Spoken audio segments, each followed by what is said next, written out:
Hi everyone, welcome to the Just Add Spice Kitchen, where today we're going to be sharing some flavorful Indian dishes for you to share with you and your family. Today I'm going to be showing you how to make a batter for Paal Appam, and the recipe for this is on justadspice.com, so go there, check out all the details, try to recreate this for your family and your friends. It's a pretty simple recipe. The batter comes together pretty quickly with minimal ingredients that we can find here in the US at our local grocery stores or Indian stores. And it's fun to do a deviation of this because our moms and our grandmas, when we eat this at home, really had a more complicated recipe, I feel. But if you follow these simple tips, you can totally make this at home within a day and still have it for dinner, paired with an egg roast or a chicken curry from the recipes on justadspice.com. So go there, check those out. And we can serve it to our family so quickly for dinner. I usually make this in the morning and then I kind of let it ferment for about 6 to 8 hours and it's ready for dinner for me to make on the skillet. So going back to making it on the skillet, I do have a video on YouTube on how to make the Paal Appam once the batter is fermented and ready on the skillet. But today I can show you how to make that batter so that you can prepare it. I'll link those videos down below and let's get started. So we're gonna look at all the ingredients individually for this Paal Appam batter. And what we're gonna start with is some cooked rice. I think this is a cup of cooked rice. The recipe has the specifics of all the measurements. We have some rice flour right here. We have a lemon lime soda that's available at your local grocery store. Use Sprite, 7-Up, whatever's available. We have full fat coconut milk right here.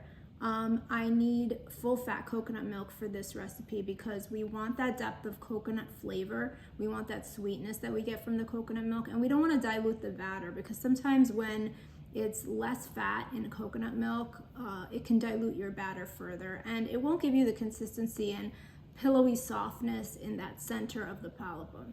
So full fat coconut milk for sure. Now we're going to talk about the yeast. The yeast will bloom with warm water, not hot water, but warm water, and sugar. So once we put water and yeast and sugar into this mixture, we let it sit for a couple of minutes, 5 to 10 minutes or longer if need be, and let that yeast bloom. The yeast will feed off the sugar and release gas that will allow that batter to ferment. And that's what you want because in that 6 to 8 hour process of fermentation, that batter is going to be light, airy, and definitely smooth consistency once it's ground up in the blender. A powerful blender is definitely what you need. You want something that's going to be able to grind up powder and solids and liquids all together in the blender. So we want a powerful blender so that you can get that smooth, consistent batter, and we'll show you that later. You can always thin out the batter with a little extra water or a little extra milk if it needs to be done that way. But these recipes have some leeway to it, so you want to make sure you have the right tools so that you can make this seamless as possible. So here I have it in my container of the blender, the powerful blender I showed you. I have the cup of cooked rice that's cooled inside. And I also have the yeast with the water and the sugar mixture that I added. And then I have the full can of coconut milk inside there. I'm going to blend this in stages so that I get a smooth batter. I'm also going to add a 1/4 cup of water if I need to thin out that batter.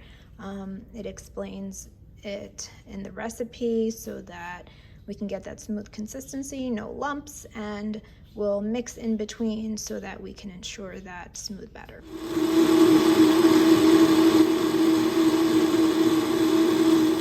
Now I've added that rice flour. I'm adding it in portions so that I can get that smooth consistency again and lump-free.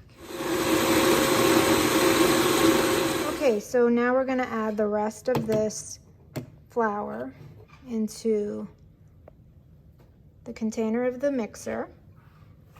And we're gonna actually add the lemon lime soda.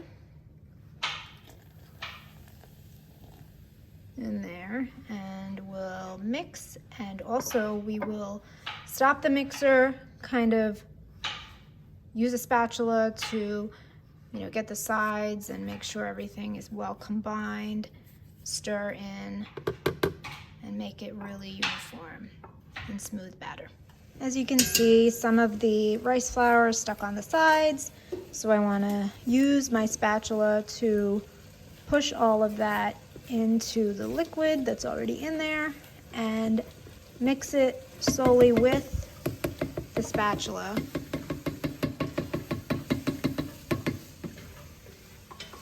And then once again, blend again. And this is why you probably need a very powerful blender, because that's the only way that you can get that smooth ground consistency.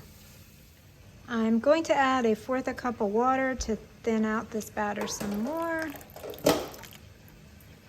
As you can see, that's not a lot of water, but it helps the grinding and it helps the smoother consistency of the batter. So I'm going to pour this batter that I've ground up, smooth, consistent batter, as you can see. I'm going to pour this into this bowl, and it is such a great consistency. That's what we are looking for. And if you can make this batter, what you're going to experience is that coconutty smell, and that's what we want. That coconutty smell is the flavor of that bread, that appam, and paired with that chicken curry or egg roast. It's so good. It's just so delicious. My kids love this. My husband loves this. We just prepare this a lot in our family. And my husband's actually making some chicken curry to go with this, with coconut milk chicken curry. And what's gonna happen now is this is gonna sit and ferment for about 6 to 8 hours in a warm place, preferably. The batter from the power of the blender is probably a little warm to touch, but it's not really hot. But as 6 to 8 hours progress, you'll see that it'll be bubbly, airy, and the consistency of the batter will just be more fluffy. And that's what we want, because when we make it on the skillet, the Paal Appam's gonna be light, fluffy, so soft in the center, and then the crispy laced edges on the side, when we make it in that mini wok skillet type thing, it's just the best Paal Appam that we've ever had, and it's so easy to make. So I'll let this sit and ferment, and then we'll come back and I'll show you how it turns out.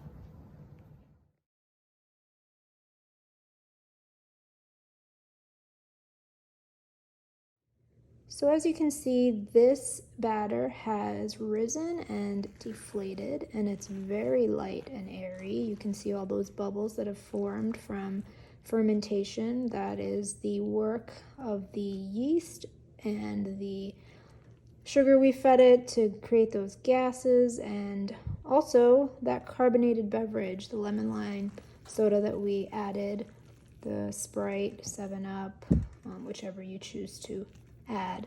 But I'm mixing this and making sure it's another uniform batter, and it's just right where we want it with consistency.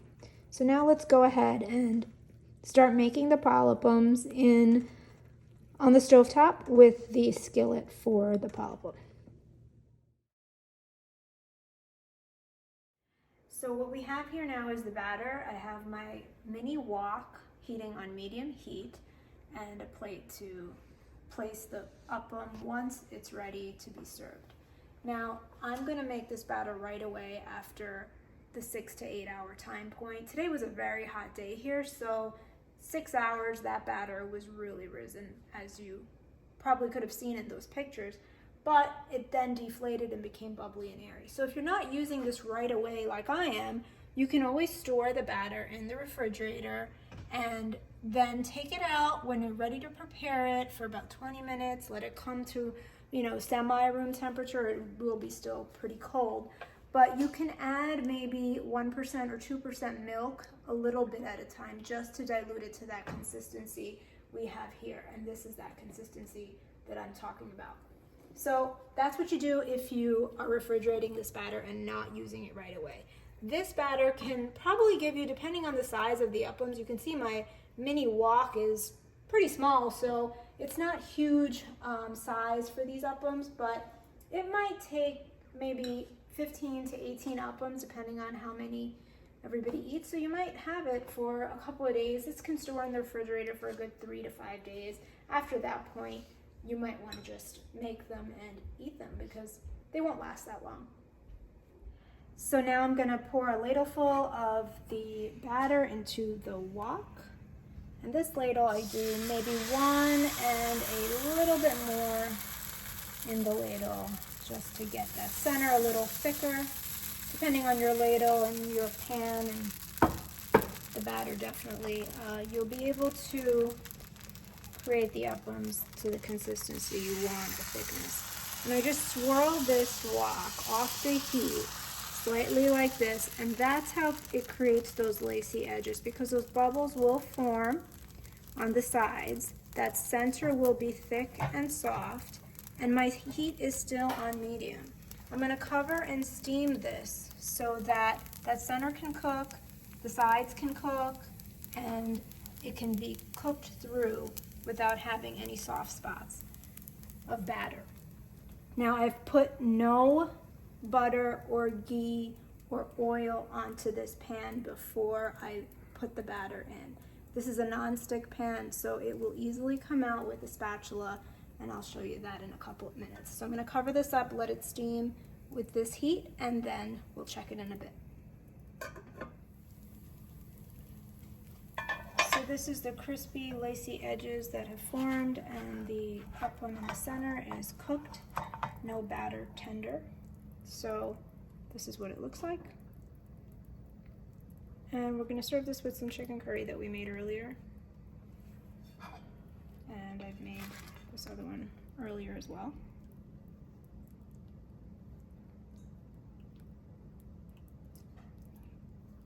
Now the Paal Appam is ready, and I'm serving it with some chicken curry with potatoes. The curry is in a coconut milk sauce. And I'm just going to show you the texture of this appam. When I break it apart and I dip it in, that appam is really soft in the middle. And can you hear that slight crunch on the sides? This is the perfect way to eat this. Super soft in the middle and crispy on the edges, just how I like it. Thanks for joining us. Hope you'll come for another episode on the Just Add Spice channel. And if you like this recipe, please like, share, and subscribe this. Share this with your friends, and I hope your family and friends love this recipe. Thank you, bye-bye.